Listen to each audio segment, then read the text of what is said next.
ધોરણ 10 આપણે પહેલો વિડીયો અપલોડ કર્યો પ્રકરણ 1નો, જે બ્રોજ એસાઇનમેન્ટમાં પ્રથમ પરીક્ષાનું જે બ્રોજ એસાઇનમેન્ટમાં છે એમાં ચેપ્ટર 1માં વિભાગ ABCDમાંથી જે બી પૂછવાનું હતું, જે પૂછાઈ ગયું છે, આપણે એનું સોલ્યુશન તમને આપ્યું. હવે આ છે ચેપ્ટર 2, બરાબર, એસિડ બેઝ અને ક્ષાર. એના પ્રશ્નો ABCD વિભાગમાં 5 પ્રશ્નપત્રોમાં જે પૂછ્યા છે આપણે એની અહીંયા ચર્ચા કરી રહ્યા છીએ, બરાબર. તો ચેપ્ટર નંબર 2નું અહીંયા આપણે સોલ્યુશન કરીશું, બરાબર. ક્યાંક શું જવાબ છે, એના વિશે શું યાદ રાખવું, કેવી રીતના યાદ રાખવું, આપણે એ બધું એક્સપ્લેનેશન આમાં કરીશું, બરાબર. કાલે જેવો વિડીયો હતો કંઈક એવો જ વિડીયો આપણે બનાવવાની કોશિશ કરીશું, બરાબર. આગળ તો ચાલુ કરીએ છીએ વિભાગ A. વિભાગ A માં જે પૂછાયું હતું એ પ્રમાણેની આપણે ચર્ચા કરીશું. કાલે જે આપણે આ બતાવ્યું હતું, જો વિભાગ B ના અલગથી હતા, વિભાગ A ના અલગથી હતા, બરાબર. જ્યાં જે પૂછાયું હતું આપણે એ ચર્ચા કરી હતી. અહીંયા આપણે આ વખતે ચાલુ કરીએ છીએ વિભાગ A. જે વિકલ્પોને પૂછાય છે ચેપ્ટર 2માં, એમાં શું પૂછાય છે આપણે અહીંયા જોઈશું, બરાબર. તો વિભાગ A માં ચેપ્ટર નંબર 2માં એવું પૂછ્યું છે, એક દ્રાવણ લાલ લિટમસને ભૂરું બનાવે છે. એક દ્રાવણ લાલ લિટમસને ભૂરું બનાવે છે તો તેની pH કેટલી હશે? તો જવાબ આવશે 10, બરાબર. પ્રશ્નપત્ર 2 માં એવું પૂછ્યું છે, શુદ્ધ પાણીની pH કેટલી છે? 7 છે. તો તે ખાલી જગ્યા સ્વભાવ ધરાવે છે. બોલો, કેવો સ્વભાવ ધરાવતો હોય? તે તટસ્થ સ્વભાવ ધરાવતું હોય, બરાબર. પ્રશ્નપત્ર 3 એમાં પૂછ્યું છે, જો ઘરમાં કોઈ સભ્ય વધુ ખાવાને કારણે એસિડિટીની સમસ્યાથી પીડાતો હોય તો નીચેના પૈકી કયો ઈલાજ એને સૂચવવો જોઈએ? ઓપ્શન આપ્યા છે, બેકિંગ સોડાનું દ્રાવણ આપવું જોઈએ, લીંબુનો રસ આપવો જોઈએ, વિનેગર આપવું જોઈએ કે નહીં? બોલો. તો અહીંયા આવશે બેકિંગ સોડાનું દ્રાવણ આપવું જોઈએ. તો અહીંયા જ્યારે કોઈને એસિડિટી થતી હોય ત્યારે એને બેકિંગ સોડા આપવો જોઈએ. બેકિંગ સોડા એટલે ઈનોમાં જે આવે છે એ વસ્તુ એની એ જ થાય, બરાબર. આગળ પ્રશ્નપત્ર 4 માં પૂછ્યું છે, અપચાના ઉપચાર માટે, આની જગ્યાએ એવો શબ્દ પણ વાપરી શકે કે પેટમાં દુખાવા માટે, બરાબર. પેટની તકલીફ માટે કયા પ્રકારની દવાનો ઉપયોગ થાય? તો અહીંયા જવાબ આવશે એન્ટાસિડ. શું આવશે? એન્ટાસિડ. જે તમે માર્કેટમાં દવા લેવા જાઓ મેડિકલમાં એસિડિટી માટેની, તમને જો કેપ્સ્યુલ આપો તો કેપ્સ્યુલનું નામ પેન્ટાસિડ હોઈ શકે, બરાબર. પણ પેન્ટાસિડની અંદર જે ડ્રગ વાપરવામાં આવે એન્ટાસિડ હોય. શું હોય? એન્ટાસિડ. આની જગ્યાએ બીજું મિલ્ક ઓફ મેગ્નેશિયા પણ વાપરી શકાય, બરાબર. ઓપ્શનમાં મિલ્ક ઓફ મેગ્નેશિયા હોય તો એ પણ લખી શકાય. પ્રશ્નપત્ર નંબર 5 એમાં પૂછ્યું છે, એક દ્રાવણની pH 12 છે. શું છે? તો તે દ્રાવણનો સ્વભાવ કેવો હશે? તેનો સ્વભાવ હશે ભાઈ બેઝિક. તો હવે એવું આગળ કોઈ સવાલ કરે કે એક દ્રાવણની pH 2 છે તો એનો સ્વભાવ કેવો હશે? તેનો સ્વભાવ આવશે એસિડિક, બરાબર. આ MCQ માં તમને આ વસ્તુ કામમાં લાગશે, બરાબર. આ તો વિભાગ A. તો આપણે જોઈશું વિભાગ B ના પ્રશ્નો જે ચેપ્ટર 2 માંથી પૂછેલા છે. વિભાગ B, બરાબર. જે જણાશે હું લખતો જઈશ.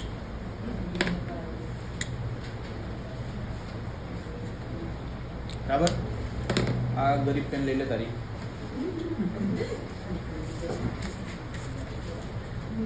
જેટલી મોંઘી પેન છે એટલું કામ ઓછું કરે છે, બરાબર. વિભાગ B બેટા, વિભાગ B માં ચેપ્ટર 2 માંથી પ્રશ્ન પૂછ્યો છે, એક દૂધવાળો, 27 નંબરનો પ્રશ્ન છે પ્રશ્નપત્ર 1 માં. એક દૂધવાળો તાજા દૂધમાં ખૂબ જ અલ્પ માત્રામાં બેકિંગ સોડા ઉમેરે. દૂધમાં શું ઉમેરે છે? Baking soda. સવાલ નંબર 1 પૂછ્યો છે અંદર એ કરીને, તે તાજા દૂધની pH ને 6 થી થોડી બેઝિક તરફ શા માટે ફેરવે છે? બોલો, એવું પૂછ્યું છે. 6 થી થોડી બેઝિક તરફ શા માટે ફેરવે છે, કેવું પૂછ્યું છે. બીજો પ્રશ્ન પૂછ્યો છે, શા માટે આવું દૂધ દહીં બનવા માટે બહુ સમય લે? આવું દૂધ હોય એ દહીં બનવા વધુ સમય શા માટે લે છે? બરાબર, ગાઈડમાં જવાબ છે 49 નંબરના પેજ ઉપર. બરાબર, એક દૂધવાળો તાજા દૂધમાં ખૂબ જ અલ્પ માત્રામાં બેકિંગ સોડા ઉમેરે છે. તે તાજા દૂધની pH ને 6 થી થોડી બેઝિક તરફ શા માટે ફેરવે છે? તેનો જવાબ છે તાજા દૂધમાં બેકિંગ સોડા ઉમેરવામાં આવે તો pH નું મૂલ્ય 6 થી વધી જાય. શું થઈ જાય? 6 થી વધી જાય. કારણ કે બેકિંગ સોડા બેઝિકનો ગુણધર્મ ધરાવે છે. બરાબર. બીજું, શા માટે આવું દૂધ દહીં બનવા માટે બહુ સમય લે? તો દૂધમાં અલ્પ માત્રામાં બેકિંગ સોડા એટલે કે ખાવાનો સોડા ઉમેરીએ તો દૂધ કેવું બની જાય? દૂધ બેટા કેવું બની જાય? બેઝિક બની જાય. તેથી દૂધમાં રહેલ લેક્ટિક એસિડ, એની અંદર કયો એસિડ હોય? Lactic acid. શું હોય? અને લેક્ટિક એસિડનું તટસ્થીકરણ થઈ જાય. એથી દૂધ દહીંમાં રૂપાંતરિત થવા માટે વધારે સમય લે છે. જો અંદર લેક્ટિક એસિડ રહેલો હોત, બરાબર, એની અંદર આપણે ખાવાનો સોડા ના નાખ્યો હોત અને એની અંદર જો લેક્ટિક એસિડ હોત તે ફટાફટ દહીં બની ગયું હોત. પણ આપણે જે લેક્ટિક એસિડ હતો દહીં બની શકે એવો દૂધમાંથી, એ અંદરથી આપણે ઓછો કરી નાખ્યો. બોલો બરાબર. ઓકે, આગળનો પ્રશ્ન વિભાગ બી માં પ્રશ્નપત્ર 2 માં. આ પ્રશ્નપત્ર 1 નો પ્રશ્ન હતો. આ પ્રશ્નપત્ર 2 નો પ્રશ્ન અહીંયા આપ્યું છે રસાયણ ના સૂત્રો જોડો. તો અહીંયા આપણને પૂછ્યું છે વિરંજન પાવડર. શું પૂછ્યું છે? તો વિરંજન પાવડર નું સૂત્ર શું થાય? CaOCl2. પછી પૂછ્યું છે બેકિંગ સોડા. શું પૂછ્યું છે? Baking soda. તો બેકિંગ સોડાનું શું થાય? NaHCO3. બરાબર. પછી શું પૂછ્યું છે? ધોવાનો સોડા. શું? ધોવાના સોડાનું થાય Na2CO3.10H2O. બરાબર ને? અને પ્લાસ્ટર ઓફ પેરિસ નું પૂછ્યું છે CaSO4.1/2H2O. આવું પૂછેલો છે 27 નંબરનો સવાલ જે પ્રશ્નપત્ર 2 માં છે. પ્રશ્નપત્ર 3. પ્રશ્નપત્ર 3 માં વિભાગ બી માં પ્લાસ્ટર ઓફ પેરિસ ને શું કીધું છે? પ્લાસ્ટર ઓફ પેરિસ ને ભેજ મુક્ત પાત્રમાં સંગ્રહિત કરવું જોઈએ. જેની અંદર ભેજ ના આવે એવામાં એને રાખવું જોઈએ. આવું કેમ? આનો જવાબ 49 નંબરના પેજ ઉપર. તો ભાઈ અહીંયા જવાબ એવો આવે કે પ્લાસ્ટર ઓફ પેરિસ ને ભેજ મુક્ત પાત્રમાં સંગ્રહિત કરવું જોઈએ. કારણ કે તે શું કરે છે? ભેજ સાથે શું કરે છે? પ્રક્રિયા કરે છે. અને પ્રક્રિયા કરીને શું બની જાય છે? સખત બની જાય છે, જેને આપણે એમ કહીશું કે ઘન સ્વરૂપમાં આવી જાય છે. અને એ પ્લાસ્ટર ઓફ પેરિસ માંથી શું બની જાય છે? જીપ્સમ. યાદ રાખજો. બોલો બરાબર. માટે પરિણામમાં આપણે જે પ્લાસ્ટર ઓફ પેરિસ ને સાચવવાનો તે રહેતો નથી ને એનું સ્વરૂપ બદલાઈ જાય છે. માટે આપણે પ્લાસ્ટર ઓફ પેરિસ ને આપણે શેમાં રાખવો જોઈએ? તો એને બંધ પાત્રમાં રાખવો જોઈએ કે જેમાં ભેજ લાગે નહીં. બોલો બરાબર. આગળ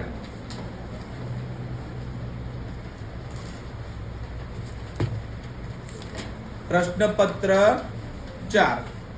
પ્રશ્નપત્ર 4 ના વિભાગ બી માં એવું પૂછ્યું છે તમારા મત મુજબ ખેડૂત માટીની કઈ પરિસ્થિતિમાં તેના ખેતરની માટીમાં ક્વિક લાઇમ, જેને બીજું કહેવાય કેલ્શિયમ ઓક્સાઇડ, અથવા તો ફોડેલો ચૂનો જેને કહેવાય કેલ્શિયમ હાઇડ્રોક્સાઇડ, અથવા તો ચોક એને કહેવાય કેલ્શિયમ કાર્બોનેટનો ઉપયોગ કરશે? આવું પૂછ્યું છે. આનો જવાબ આપ્યો છે પેજ નંબર 42 ઉપર. પેજ નંબર 42 માં દૈનિક જીવનમાં pH નું મહત્વ આપ્યું છે ને, એમાં જમીનમાં pH નું મહત્વ છે આપણે એ વાંચ્યું છે એટલે આનો જવાબ આપણને મળી જશે. તો વનસ્પતિના તંદુરસ્ત વિકાસ માટે વિશિષ્ટ pH મર્યાદાની જરૂર હોય છે. જો જમીનની pH 6.5 થી 7.3 ની વચ્ચે હોય તો એ જમીનમાં વનસ્પતિનો વૃદ્ધિ અને વિકાસ સરસ થાય છે.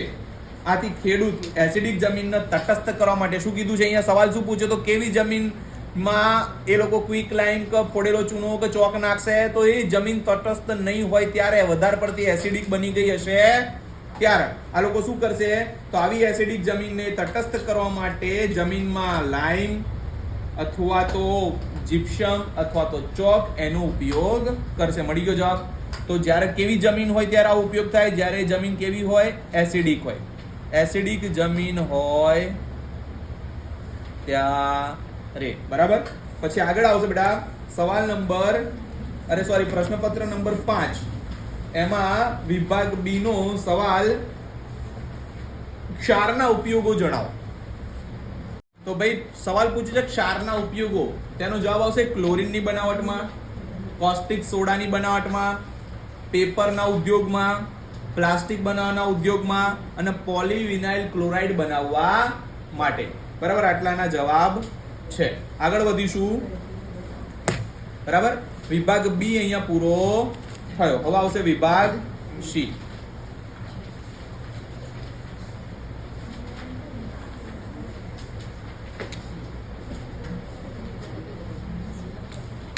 વિભાગ સી માટે પ્રશ્નપત્ર 1 માં વિભાગ સી માં પ્રશ્ન પૂછ્યો છે વિરંજન પાવડર એટલે શું? ઇન શોર્ટ આ લોકોએ વિરંજન પાવડરની ટૂંકનો જ પૂછી છે. વિરંજન પાવડર એટલે શું? તે કેવી રીતે ઉત્પન્ન થાય? તેનું રાસાયણિક સમીકરણ અને ઉપયોગો જણાવો. 45 નંબરના પેજ ઉપર આનો જવાબ છે. તો જોઈશું આપણે. એક વસ્તુ યાદ રાખો, વિરંજન પાવડર ને બીજું કયા નામે ઓળખાય? Bleaching powder. બરાબર, ઓકે. હવે આની બનાવટ તો શું થાય? ક્લોરીનના શુષ્ક ફોડેલા ચૂના સાથેની પ્રક્રિયા દ્વારા વિરંજન પાવડર બને છે. ક્લોરીન શુષ્ક ફોડેલા ચૂના સાથે જ્યારે રાસાયણિક પ્રક્રિયા કરવામાં આવે ત્યારે આપણને વિરંજન પાવડર મળે અને સાથે પાણી છૂટે છે. તો ક્લોરીન ને કહેવાય Cl2. બરાબર. પછી ફોડેલો ચૂનો જેને ઇંગ્લિશમાં કહેવાય સ્લેકલાઇન, એને કહેવાય CaOH(2). આ બંને સાથે રાસાયણિક પ્રક્રિયા થાય, આને કહેવાય ફોડેલો ચૂનો અને કહેવાય ક્લોરીન. આ બંને વચ્ચે રાસાયણિક પ્રક્રિયા થાય અને બને CaCl2, જેને કહીશું આપણું વિરંજન પાવડર, અને પાણી છૂટું પડે છે. બરાબર. હવે વિરંજન પાવડરનું રાસાયણિક નામ શું છે? આ CaCl2 બન્યું વિરંજન પાવડર, એનું રાસાયણિક નામ શું છે? એનું નામ છે કેલ્શિયમ ઓક્સીક્લોરાઇડ. શું કહેવાશે? Calcium oxychloride. હવે અહીંયા આગળ એવું પૂછ્યું છે કે આની બનાવટ તો એ તો બતાવી દીધી. આનો ઉપયોગ બાકી રહ્યો. શું? આનો ઉપયોગ જણાવો. આના ઉપયોગમાં આવશે ટેક્સટાઇલ ઉદ્યોગમાં સુતરાઉ કાપડ તેમજ લિનનના વિરંજન માટે. બરાબર. તો લિનન કાપડના વિરંજન માટે આનો ઉપયોગ થાય છે. કાગળ ઉદ્યોગમાં લાકડાના માવા વિરંજન માટે તેમજ લોન્ડ્રીમાં ધોયેલા કપડાના વિરંજન માટે. બીજું આવે છે અનેક રાસાયણિક ઉદ્યોગોમાં ઓક્સિડેશન કરતા તરીકે. શેના કારણે? ઓક્સિડેશન કરતા તરીકે આનો ઉપયોગ કરવામાં આવે છે. અને પીવાના પાણીને જંતુ રહિત કરવા માટે, પીવાનું જે પાણી હોય એને જંતુરહિત કરવા માટે વિરંજન પાવડર અથવા તો બ્લીચિંગ પાવડરનો ઉપયોગ કરવામાં આવે છે. બરાબર. આ મોસ્ટ ટાઈમથી સવાલ છે, એક્ઝામમાં આવી શકે. બરાબર. પ્રશ્નપત્ર 2. પ્રશ્નપત્ર 2 માં વિભાગ સી માં શા માટે દહીં અને ખાટા પદાર્થોને પિત્તળ તેમજ તાંબાના વાસણમાં જ રાખવા ના જોઈએ એવું પૂછ્યું. સોરી, ના રાખવા જેવું પૂછ્યું છે. આનો જવાબ આવ્યો છે 38 નંબરના પેજ ઉપર. તો 38 નંબરનું પેજ આપણે ઓપન કરો, એનો જવાબ જુઓ, રીડ કરો. બરાબર. Most IMP. તો અહીંયા આવશે દહીં અને ખાટા પદાર્થો શું ધરાવતા હોય? એમાં શું હોય બેટા? એસિડ હોય. શું હોય? એસિડ હોય. જે પિત્તળ તેમજ તાંબાના વાસણ સાથે શું કરે? પ્રક્રિયા કરે. શું કરે? પ્રક્રિયા કરે. પ્રક્રિયા કરે એટલે એની અંદર શું આવી જાય? ઝેરી પદાર્થો, જે માનવ શરીર માટે નુકસાનકારક છે. માટે દહીંને જો તાંબા કે પિત્તળના વાસણમાં રાખ્યું હોય તેની અંદર ઝેરી પદાર્થ ઉમેરાઈ ગયા હોય અને મનુષ્ય ખાય તો મનુષ્યને નુકસાન થાય, માટે એને દહીં અથવા તો ખાટા પદાર્થોને પિત્તળ તેમજ તાંબાના વાસણમાં રાખવા જોઈએ નહીં.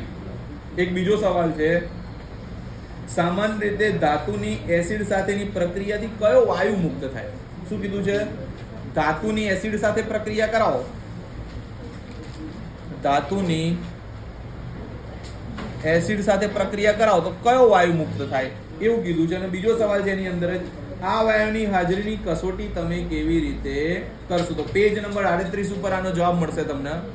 બરાબર. કે ધાતુની એસિડ સાથેની પ્રક્રિયાથી કયો વાયુ ઉત્પન્ન થાય છે? હાઇડ્રોજન વાયુ ઉત્પન્ન થાય છે. બરાબર. તો અહીંયા આપણે એક સમીકરણ લખીશું કે ઝિંક વત્તા હાઇડ્રોક્લોરિક એસિડ, તો ઝિંક ક્લોરાઇડ બનશે અને હાઇડ્રોજન વાયુ મુક્ત થશે. હાઇડ્રોજન વાયુના હાજરીની કસોટી કરવા માટે સળગતી દિવાસળી કે મીણબત્તીને જ્યાં હાઇડ્રોજન વાયુ મુક્ત થાય તે કસનળીના મુખ પાસે રાખીએ ને તો એ ધડામ લઈને ફૂટી જશે ધડાકા સાથે. તો હાઇડ્રોજન વાયુ ધડાકા સાથે ફૂટે છે અથવા તો સળગે. તો આવી રીતના આપણે એની કસોટી કરી શકીશું. બરાબર. આ 40 નંબરના પ્રશ્નમાં A અને B બે સવાલ આવી રીતના પૂછેલા હતા. આગળ વધીશું. પ્રશ્નપત્ર નંબર 3 વિભાગ C. ખોરાકના પાચનમાં pH નું મહત્વ. ખોરાકના પાચનમાં pH નું મહત્વ. પેજ નંબર 43 ઉપર આનો જવાબ મળશે.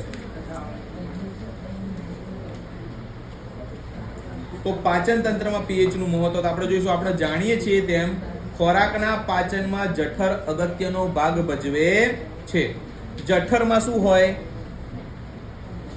તો જઠરમાં હાઇડ્રોક્લોરિક એસિડ ઉત્પન્ન કરે છે જે જઠરને નુકસાન પહોંચાડ્યા વગર ખોરાકનું પાચન કરવામાં મદદ કરે છે. પરંતુ અપચા દરમિયાન જઠર ખૂબ જ માત્રામાં એસિડ ઉત્પન્ન કરે.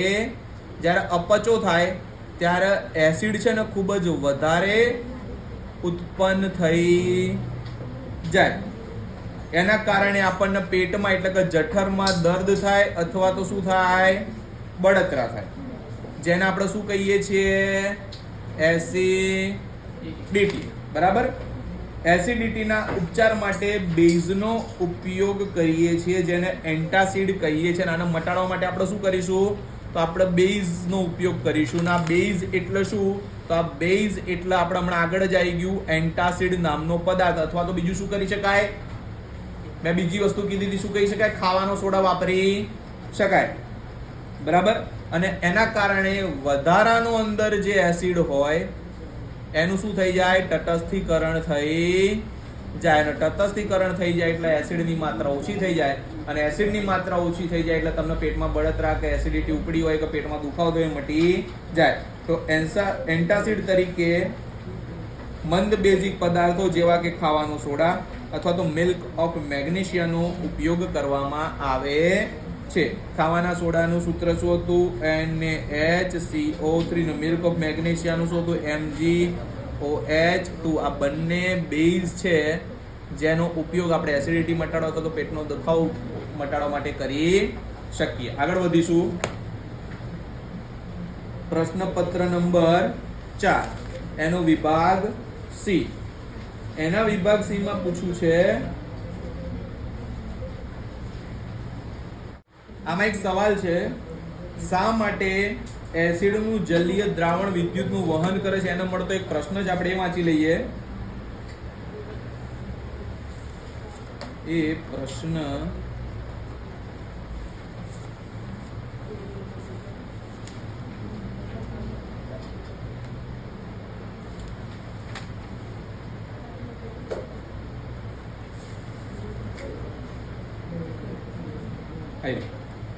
એનો જવાબ આવશે શા માટે નિસ્યંદિત પાણી વિદ્યુતનું વહન કરતું નથી જ્યારે વરસાદી પાણી વિદ્યુતનું વહન કરે છે? એ પણ એના જેવો જ જવાબ થાય. તો આપણે અહીં એ જોઈશું કે નિસ્યંદિત પાણી એ શુદ્ધ પાણી છે અને તે આયનો ધરાવતું નથી. જ્યારે વરસાદી પાણી એસિડ જેવી અશુદ્ધિઓ ધરાવે છે એટલે એસિડિક પાણી થઈ ગયું. એ એસિડ જેવી અશુદ્ધિઓ ધરાવતી હોય અને આમાં કથા એવી હોય કે જે પાણીમાં ઓગળતા જ આયનો મુક્ત કરી દે. શું કરે? આમ નિસ્યંદિત પાણીમાં આયનો ન હોવાથી તેમાં વિદ્યુતનું વહન થતું નથી. જ્યારે વરસાદી પાણીમાં આયનો હોવાથી વિદ્યુતનું વહન કરે છે. તો વિદ્યુતના વહન માટે શું જોઈએ?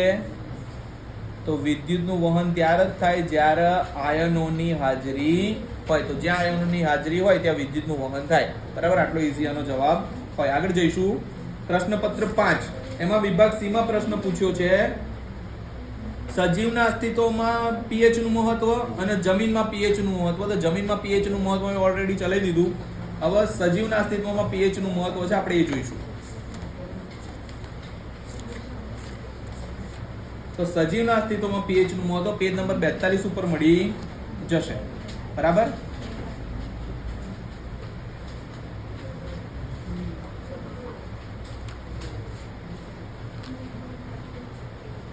સજીવના અસ્તિત્વમાં પીએચ નું મહત્વ તો જોઈશું.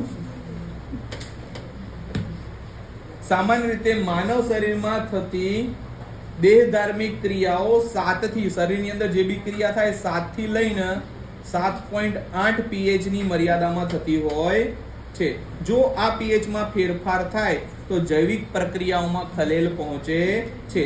સામાન્ય પાણીની પીએચ લગભગ 7.0 ની આજુબાજુ હોય છે, જ્યારે વરસાદી પાણીની પીએચ 5.6 ની આજુબાજુ હોય છે. જે વરસાદની પીએચ 5.6, વરસાદનું જે પાણી હોય એની પીએચ 5.6 થી ઓછી હોય તો આપણે એને એસિડ વર્ષા થાય એવું કહીએ છીએ. એસિડ વર્ષાનું પાણી જ્યારે નદી કે તળાવ જેવા જળાશયોમાં ભળે, હવે આવું પાણી જ્યારે નદીમાં જાય, બરાબર, તો એના કારણે તકલીફ એવું થાય કે તેમાં રહેલા પાણીની પીએચ શું થઈ જાય? ઘટી જાય. કેમ કે સાદું પાણી 7 પીએચ વાળું હોય ને એની અંદર એસિડ વર્ષાના કારણે 5.6 થી ઓછું વરસાદ પીએચ વાળું પાણી અંદર એડ થાય તો એ નદીમાં રહેલું પાણીની પણ પીએચ ઘટી જાય અને એ પાણી તટસ્થતાથી નીચે ઉતરી જાય અને એસિડિક બની જાય. બરાબર. આના કારણે જળાશયોની માછલીઓ, સૂક્ષ્મજીવો અને જલજ વનસ્પતિઓ જેવી જલીય જીવસૃષ્ટિનું અસ્તિત્વ જોખમમાં મુકાઈ જાય. એટલે માછલીઓના અંદર જે બીજી જીવસૃષ્ટિ રહેતી હોય એનું અસ્તિત્વ જોખમાય, એને તકલીફ થવાની ચાલુ થાય. મરી જાય એવું ના કહી શકીએ આપણે, એને રોગ થવાના ચાલુ થાય અને બીજી તકલીફ થવાની ચાલુ થઈ જાય. તો આઈએમપી હતું એ ધ્યાન રાખો.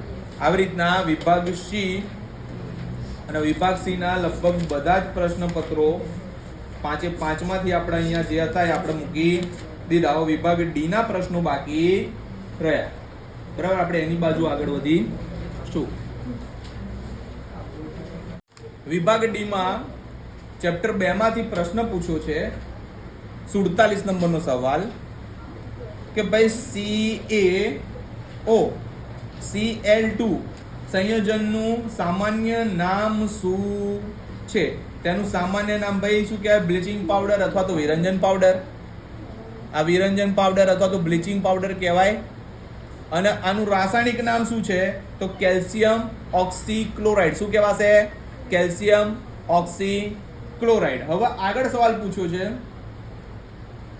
એવા પદાર્થનું નામ આપો કે જેની ક્લોરીન સાથેની પ્રક્રિયાથી વિરંજન પાવડર બનતો હોય. તો ભાઈ વિરંજન પાવડર બનવા માટે કઈ બે વસ્તુની જરૂર? એક તો ક્લોરીનની, એની સાથે CaOH2. હવે આ પદાર્થને શું કહેવાય? ફોડેલો શુષ્ક ચૂનો. બરાબર. તો આપણને આની જરૂર પડતી, તો બીજો પદાર્થ શું હોય? CaOH2 ની જરૂર પડે. બી મળી ગયું. ભાઈ મળે છે ને? આગળ સોડિયમ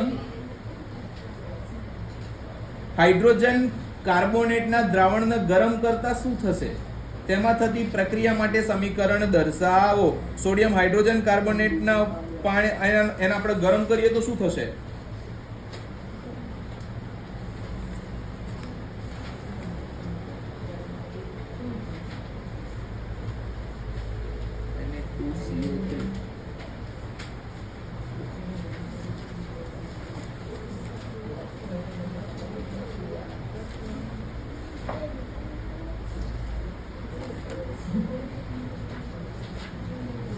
મંદ બિનક્ષારીય બેઝ મળશે, જેને આપણે કહીએ છીએ આપણને શું મળશે?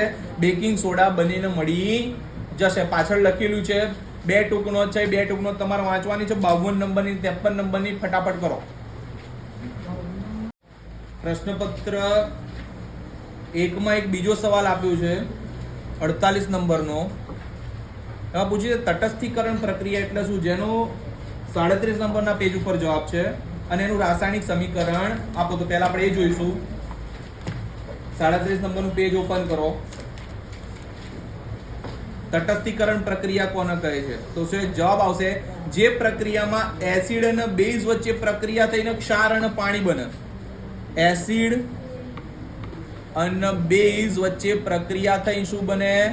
તો ક્ષાર અને પાણી. તો આવી પ્રક્રિયાને આપણે તટસ્થીકરણ પ્રક્રિયા કહીશું. આનું ઉદાહરણ પૂછ્યું છે કે એક રાસાયણિક સમીકરણ આપણે આપીશું NaOH જેને કહેવાય બેઝ, HCl જેને કહેવાય એસિડ, NaCl જેને કહેવાય ક્ષાર અને H2O જેને કહેવાય પાણી. બરાબર. તો આવી રીતના તટસ્થીકરણની પ્રક્રિયાનું આપણે રાસાયણિક સમીકરણ સાથે ઉદાહરણ સાથે લખી શકીએ. બીજો એક સવાલ પૂછ્યો છે. સવાલ એવો છે દ્રાણેન્દ્રિય સૂચકો એટલે શું? ઉદાહરણ આપો. 34 નંબરના પેજ ઉપર એનો જવાબ મળશે. આપણે 34 નંબરનું પેજ કાઢો. દ્રાણેન્દ્રિય સૂચક એટલે શું એવો સવાલ પૂછ્યો છે. તો જે પદાર્થોની એસિડિક બેઝ માધ્યમમાં વાસ બદલાય, જે પદાર્થોની એસિડિક અથવા તો બેઝના માધ્યમમાં એની શું થઈ જતી હોય ભાઈ? વાસ બદલાઈ જતી હોય, ચેન્જ થતી હોય. બરાબર. તો આવા પદાર્થોને આપણે દ્રાણેન્દ્રિય સૂચકો કહીએ છીએ. અને ઉદાહરણ કીધા છે વેનીલાનો અર્ક, ડુંગળી અને લવિંગનું તેલ. બરાબર. તો આવી રીતના સવાલના જવાબ અહીંયા લખી શકાય. આગળ જઈશું. પ્રશ્નપત્ર 2. પ્રશ્નપત્ર 2 માં વિભાગ ડી માં સવાલ કીધો છે જે રિપીટેડ છે. શા માટે દહીં અને ખાટા પદાર્થોને પિત્તળ તેમજ તાંબાના વાસણમાં ના રાખવા જોઈએ? જે હમણાં ઓલરેડી મેં સમજાવ્યો. આગળ સામાન્ય રીતે ધાતુની એસિડ સાથેની પ્રક્રિયાથી કયો વાયુ મુક્ત થાય? હાઇડ્રોજન વાયુ. હમણાં જ સમજાયું. બરાબર. એના વાયુની હાજરી કેવી રીતના તપાસ કરશો? તો ભાઈ જે કસનળી હોય જેની બાજુમાંથી વાયુ નીકળતો હોય અંદરથી, તેની બહાર તમે દીવાસળી કે અગરબત્તી લઈ જશો, તે ધડાકાની સાથે સળગી ઉઠશે તો ખબર પડી જશે કે ભાઈ આ વાયુ હાઇડ્રોજન વાયુ. તો આવી રીતના એની ચકાસણી કરી શકાશે. આગળ જઈશું.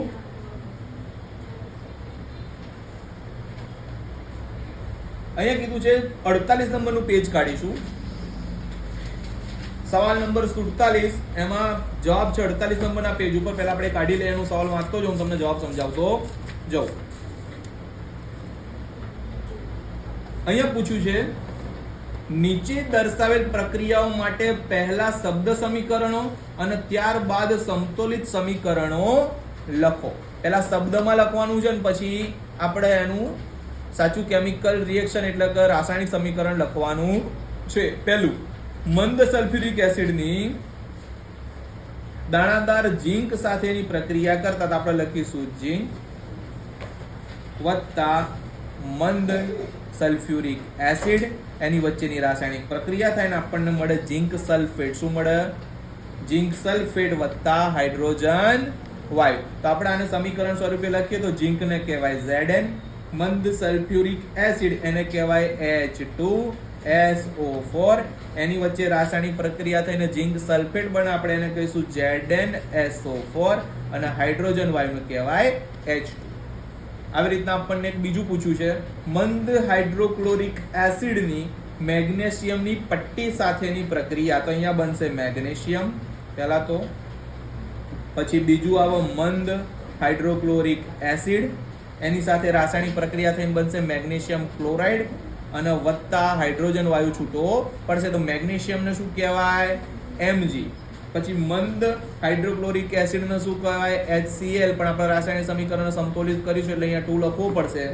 મંદ અને મેગ્નેશિયમ ક્લોરાઇડ તો MgCl2 બનશે અને હાઇડ્રોજન છૂટો પડશે.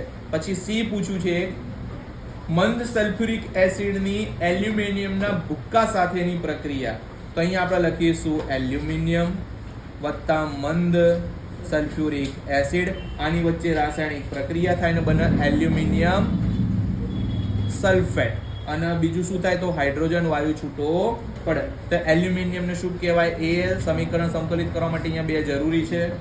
મંદ સલ્ફ્યુરિક એસિડ જેને કહેવાય છે 3H2SO4, એલ્યુમિનિયમ સલ્ફેટ બનશે Al2SO4 કૌંસની બહાર 3 અને હાઇડ્રોજન વાયુ. છેલ્લું ડી, મંદ હાઇડ્રોક્લોરિક એસિડની લોખંડના વેર સાથેની પ્રક્રિયા. તો અહીંયા આવશે લોખંડ, એમાં લોખંડનો વેર ને લોખંડ બંને એક જ કહેવાય. અહીંયા આવશે મંદ હાઇડ્રોક્લોરિક એસિડ, એની પ્રક્રિયા થશે તો બનશે આર્યન ક્લોરાઇડ વત્તા હાઇડ્રોજન વાયુ. તો લોખંડને શું કહીશું? તો Fe કહીશું. મંદ હાઇડ્રોક્લોરિક એસિડને કહીશું HCl, બરાબર. અને અહીંયા બનશે આયર્ન ક્લોરાઇડ, એને કહીશું FeCl2 અને વત્તા હાઇડ્રોજન વાયુ છૂટો પડશે. આવી રીતના જવાબ આપણે લખવાનો છે. મોસ્ટ આઈએમપી છે એટલે તમારે તૈયાર કરવાનો છે. આગળ એક સવાલ પૂછ્યો છે, પદાર્થ X રસોઈ ઘરમાં સામાન્ય રીતે સ્વાદિષ્ટ કરકરા પકોડા બનાવવા માટે વપરાય છે. તો આનું નામ આપો, આનું રાસાયણિક સૂત્ર આપો, આનું સમીકરણ લખો અને આના ઉપયોગો લખો. તો 45 નંબરના પેજ ઉપર આનો જવાબ આપણને મળી જશે. અને જે પદાર્થ છે એ પદાર્થને શું કહેવાય? તો ભાઈ બેકિંગ સોડા અથવા તો ખાવાનો સોડા કહેવાય. શું કહેવાય? બેકિંગ સોડા અથવા તો ખાવાનો સોડા. આ તો ગમે તેવી રીતના તમને પૂછી શકે, ડાયરેક્ટ આવી રીતના બી પૂછે, ખાવાનો સોડા સમજાવો એવું બી પૂછે, બેકિંગ સોડા સમજાવો એવું બી પૂછે. તમને કોઈ પણ રીતે પૂછી શકે, જરૂર નથી કે અંદર પૂછો જેવો ને એવો સવાલ હોય, બરાબર. તો તમારે પહેલા તો આ કેવી રીતના બને છે લખવાનું. તો સોડિયમ ક્લોરાઇડના જલીય દ્રાવણમાં CO2 અને NH3 પસાર કરતા બેકિંગ સોડા બને છે. આનું રાસાયણિક સૂત્ર લખવાનું NaCl, પછી લખવાનું H2O, પછી લખવાનું CO2, પછી લખવાનું NH3. આ બધા વચ્ચે રાસાયણિક પ્રક્રિયા થાય બને NH4Cl, જેને કહેવાય એમોનિયમ ક્લોરાઇડ.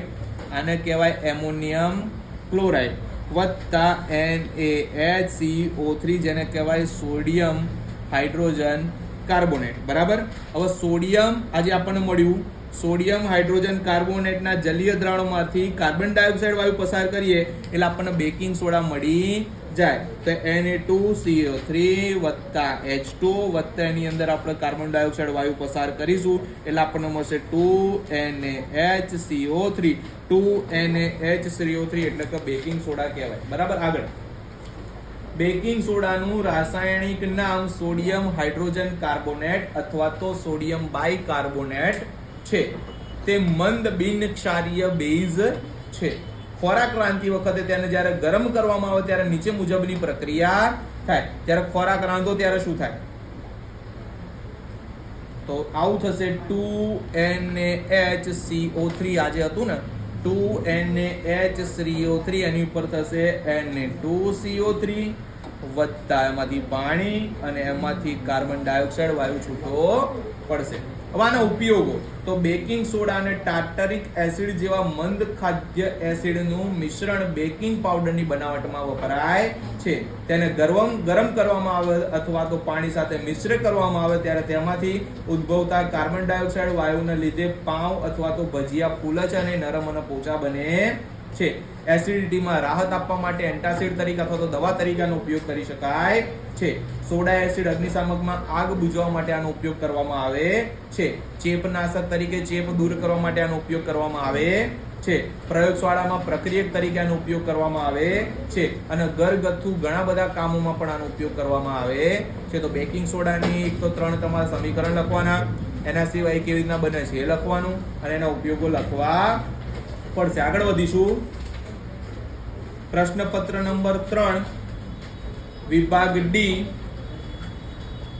એમાં પૂછ્યું છે 5 દ્રાવણો ABCDE ને સાર્વત્રિક સૂચક દ્વારા તપાસ કરવામાં આવે તો અનુક્રમે 4, 1, 11, 7, 9 pH દર્શાવે છે. તો કયું દ્રાવણ તટસ્થ હશે, કયું દ્રાવણ પ્રબળ બેઝિક હશે, કયું દ્રાવણ પ્રબળ એસિડિક હશે, કયું દ્રાવણ નિર્બળ એસિડિક હશે અને કયું દ્રાવણ નિર્બળ બેઝિક હશે. પહેલા હું અહીંયા ડેટા આપ્યા એ લખો એટલે તમને ખબર પડે હું શું કહેવા માંગુ છું.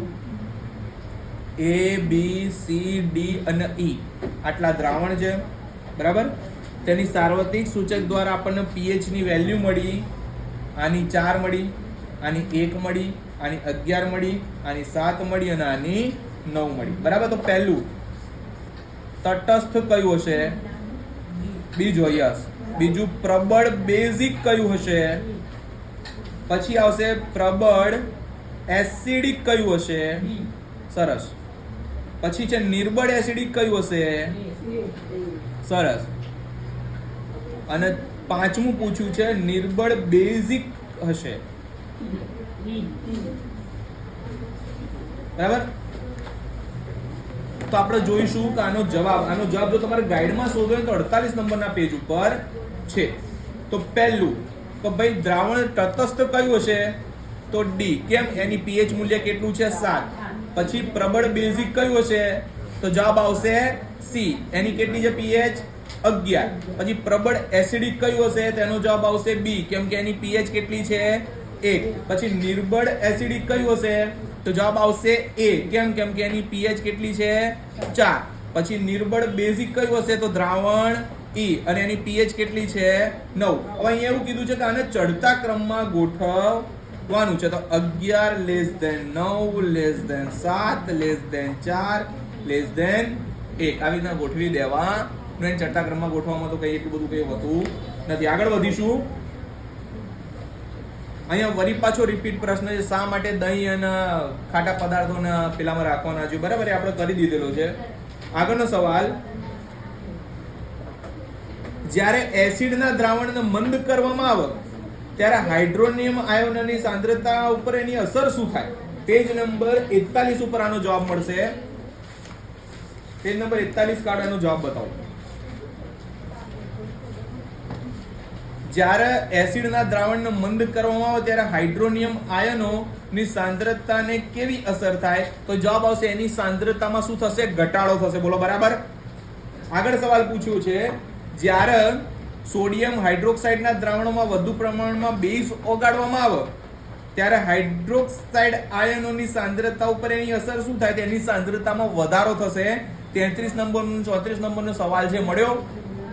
ઓકે, આગળ વધીશું. અહીંયા પૂછ્યું છે, રમકડા, સજાવટની સામગ્રી અને હાડકા સાંધવા પાટાપિંડીમાં વપરાતા સંયોજનનું નામ અને રાસાયણિક સૂત્ર જણાવો તથા તેના સમીકરણ સહિત સમજાય. એટલે અહીંયા શું આવશે? Plaster of Paris. તો પેજ નંબર 47 ઉપર આનો જવાબ તમને મળશે. બરાબર. કે ભાઈ જ્યારે જીપ્સમ ને 300 ને લખી નાખીએ. ચલો, પ્લાસ્ટર ઓફ પેરિસ.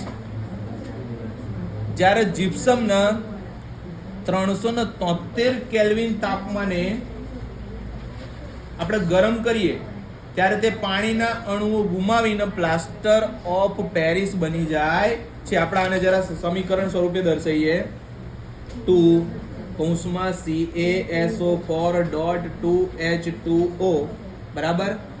આને આપણે ગરમ કરીશું 373 કેલ્વિન તાપમાને, ત્યારે આપણને મળશે 2 CaSO4.H2O વત્તા 3H2O. મતલબ આનો મતલબ એવો કે આપણને પ્લાસ્ટર ઓફ પેરિસ મળી ગયો. હવે અહીંયા કીધું છે, આમ પ્લાસ્ટર ઓફ પેરિસ એક કેલ્શિયમ સલ્ફેટનો હેમીહાઇડ્રેટ છે, જેમાં બે, એક તો Ca2+ અને બીજું SO4 આ આયનો સાથે પાણીનો એક અણુ જોડાયેલો હોય. આયનો સાથે પાણીનો એક અણુ જોડાયેલો હોય છે. પ્લાસ્ટર ઓફ પેરિસ સફેદ પાવડર છે જે પાણી સાથે મિશ્ર કરતા વળી પાછો ઘન જીપ્સમ બની જાય છે. જે પ્લાસ્ટર ઓફ પેરિસ મળ્યું એને પાણી સાથે કે ભેજ સાથે કોન્ટેક્ટમાં આવે એટલે વળી પાછું જીપ્સમ બની જાય છે. તેનું આપણે લખીશું CaSO4.1/2H2O. આ પ્લાસ્ટર ઓફ પેરિસ કહેવાય. બરાબર. વત્તા એને જો વળી પાછું આને જો વળી પાછું પાણી અડે તો વળી પાછો CaSO4.2H2 એટલે વળી પાછું શું બની જશે? જીપ્સમ. જે શરૂઆતમાં તે વળી પાછું બની જશે જ્યારે આ દ્રાવણને વળી પાછું પાણી અડશે ત્યારે. આનો ઉપયોગ શું થાય? બાંધકામના ઉદ્યોગમાં અથવા તો પ્લાસ્ટર માટે, ફ્રેક્ચર થયેલા હાડકાઓને એક જગ્યાએ ચોંટાડી રાખવા માટે, દાંતના ચોકઠાના બીબા બનાવવા માટે, રમકડાના પૂતળા બનાવવા માટે, બ્લેકબોર્ડ પર લખવાના ચોક બનાવવા માટે, પ્રયોગશાળામાં સાધનો અથવા તો પાત્રોના હવાચુસ્ત બનાવવા માટે પ્લાસ્ટર ઓફ પેરિસ લગાડાય છે. અહીંયા સવાલ પૂછી શકે, આની જગ્યાએ તૂટેલા હાડકા માટેનો બી સવાલ પૂછી શકે, મૂર્તિ માટેનો બી સવાલ પૂછી શકે. લખવાનું પ્લાસ્ટર ઓફ પેરિસ છે. છેલ્લું પ્રશ્નપત્ર નંબર 5. એમાં આ એક સવાલ પૂછ્યો, શા માટે એસિડનું જલીય દ્રાવણ વિદ્યુતનું વહન કરે છે? મેં લખી નાખ્યું. એક મોસ્ટ ટાઈમથી સવાલ છે, એસિડને મંદ કરતી વખતે શા માટે એસિડને પાણીમાં ના ઉમેરવું જોઈએ અને પાણીને એસિડમાં ઉમેરવાની ભલામણ કરવામાં આવે છે? બરાબર. એસિડને પાણીમાં નાખી દઈએ તો શું થાય? ધડાકો થાય અને આગ પકડી લે છે. પણ જો આપણે એસિડને નિર્બળ બનાવવું હોય, મતલબ કે મંદ બનાવવું હોય, તો આપણે શું કરવાનું, પાણીને એસિડમાં ઉમેરવાની ભલામણ આપવામાં આવે. માન લો કે એસિડ પડેલું છે, એની અંદર પાણી નાખવાનું, પછી આને હલાવવાનું, તો જેના કારણે અંદર મિક્સ થઈ જાય. વળી પાછું બીજું નાખવાનું, વળી પાછું એને હલાવવાનું. એટલે હલાવતા જતાં પાણી એડ કરીએ તો એ એસિડ એની સાથે પ્રક્રિયા કરીને ધડાકો કરતો નથી. આ ખાસ યાદ રાખજો, ને તો આગ લાગવાની સંભાવના રહેલી હોય છે. 50 નંબરના પેજ ઉપર આનો જવાબ આવશે. આગળ હું જે પ્રશ્ન બોલું છું એનો, પ્રબળ એસિડ અને પ્રબળ બેઝના બે ઉદાહરણ આપો. પ્રબળ એસિડ અને પ્રબળ બેઝ, પેજ નંબર 48.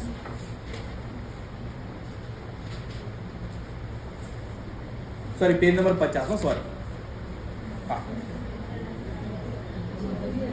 પ્રબળ એસિડ અને પ્રબળ બેઝ બંનેના ઉદાહરણ આપવાના છે. તો પ્રબળ એસિડ નું આવશે હાઇડ્રોક્લોરિક એસિડ, સલ્ફ્યુરિક એસિડ અને નાઇટ્રિક એસિડ. શું આવશે?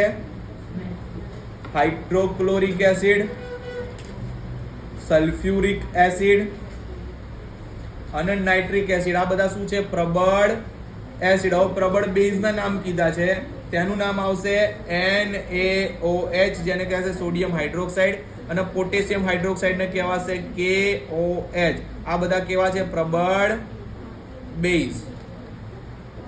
બરાબર, આ યાદ રાખવાનું છે. સોડિયમ ઝિંકેટ કેવી રીતે બને છે તેનું ઉદાહરણ આપો.